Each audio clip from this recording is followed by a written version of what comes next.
The phone vibrated once on the nightstand, soft but sharp enough to cut through the quiet like a blade, and in that single second everything I thought I understood about safety, timing, and responsibility collapsed into a feeling I couldn't name yet, only feel spreading in my chest like cold water. It was past midnight, the kind of hour when regret feels heavier and promises feel thinner, and even before I read the message, I somehow knew it wasn't going to be small or easy or ignorable. Before the story goes any further, if you believe in kindness, second chances, and the quiet power of showing up when it matters most, please take a moment to like this video, share it with someone who believes goodness still exists, leave a comment, and subscribe to the channel, The Kindness Chronicles. Your support helps stories like this reach hearts that need them. The message was short, fractured, and trembling even without sound. She needed help. She couldn't leave. The door had been locked. There was fear behind every word, the kind that doesn't ask politely and doesn't explain itself fully because it doesn't have time. I stood there in the dark, phone glowing against my palm, feeling the weight of a choice I never planned to make but somehow knew I already had. I wasn't her family. I wasn't her partner. I wasn't even someone she talked to every day. I was just the person she thought of when the world narrowed down to a locked door and nowhere to go. The night outside was quiet in that unsettling way, empty streets stretched under dim streetlights, the air cool and unmoving, as if the city itself was holding its breath. I grabbed my keys without turning on the lights, shoes half-laced, heart beating faster than my thoughts could keep up with. There was fear, yes, but also something else beneath it, something steadier, a sense that this moment mattered in a way that would echo long after the night was over. As I drove, memories surfaced uninvited, moments when I had needed someone and found only silence, times when a locked door hadn't been physical but emotional, invisible yet just as trapping. I found her standing near the curb, arms wrapped tightly around herself, shoulders drawn inward as if she were trying to disappear. The building behind her looked ordinary, almost peaceful, which somehow made it worse. Pain often hides behind normal walls. I didn't ask questions then. I didn't need answers yet. I just opened the door and let her sit inside the warmth of the car, the quiet hum of the engine filling the space where fear had been moments earlier. Her breathing was shallow at first, then gradually slowed, and I realized how close she had been to breaking, how thin the line had been between standing there and something far worse. The drive back felt longer than it was. The city lights blurred past, reflections stretching across the windshield like distorted stars. She stared out the window, eyes unfocused, lost somewhere between what had happened and what might have happened if she hadn't reached out. I kept my attention on the road, but my mind kept drifting to the question of why. Why her? Why me? Why tonight? Some questions don't come with answers, only responsibilities. My place wasn't much, just a small apartment with mismatched furniture and the quiet loneliness of someone who had learned to live alone too well. Still, it was safe. The door unlocked easily. The lights came on without resistance. There was no shouting, no tension, no sense of being trapped. She stepped inside slowly, as if testing whether the floor would hold her, and when she finally exhaled fully, I understood that safety is sometimes nothing more than a space where you can breathe again. I made tea she barely touched and offered a blanket she wrapped around herself like armor. I gave her the couch and took the chair across the room, keeping distance without making her feel abandoned. Silence filled the apartment, not awkward but heavy, full of things neither of us knew how to say yet. Trauma doesn't rush. It settles in layers.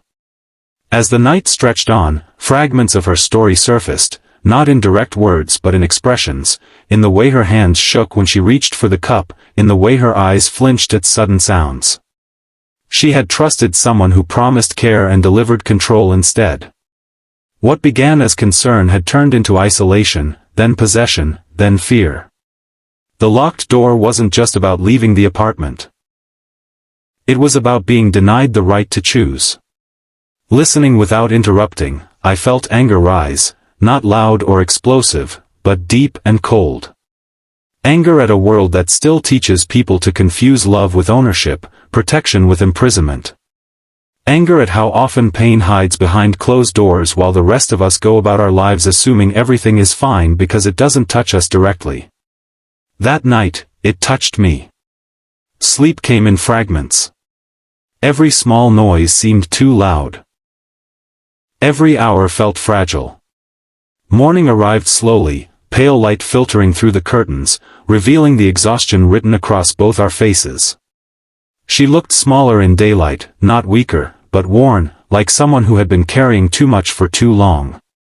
We talked about practical things then, about what came next, about options and boundaries and the importance of not returning to a place that had already shown it wasn't safe.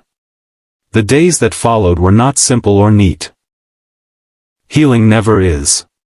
There were phone calls she didn't answer, messages she deleted without reading, moments when she questioned her own memories, wondering if she had exaggerated, if she had misunderstood, if leaving had been an overreaction. That kind of doubt is one of the cruelest after-effects of control. I reminded her gently, repeatedly, that fear is not imaginary, that a locked door is not love, that her need to escape was valid. I watched her slowly reclaim small pieces of herself. The way she started cooking again, even burning. The first few meals because her hands were still unsteady. The way she laughed unexpectedly at a silly video, then looked surprised at the sound of her own laughter. The way she began sleeping through the night without jolting awake at every noise. These changes were subtle, almost invisible from the outside, but I saw them, and they felt monumental. Living together, even temporarily, wasn't without challenges. Trauma has edges. It spills. There were moments when she withdrew completely, building walls I couldn't climb. There were moments when my own patience wore thin, when I wondered if I was doing enough or too much or the wrong things entirely. I had to learn that helping doesn't mean fixing, that offering space can be just as important as offering support.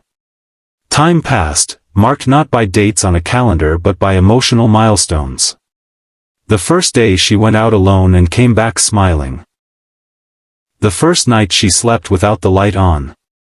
The first time she spoke about her future without her voice breaking. Each step forward carried the weight of everything she had survived, and watching her grow stronger was both humbling and inspiring. One evening, weeks later, the apartment felt different. Lighter. She sat by the window, watching the city settle into night, not with fear but with quiet contemplation. The past hadn't vanished, but it no longer filled every corner of the room. She had found resources, people trained to help her process what she had been through. She had begun rebuilding her life, piece by piece, on her own terms. I realized then that the message that night hadn't just been a request for rescue. It had been an act of courage. Reaching out is never easy, especially when you've been taught to doubt your own perceptions, to minimize your own pain. She had chosen to trust herself enough to ask for help, and that choice had changed everything. Eventually, she found her own place, a small apartment with bright windows and a door that only she controlled.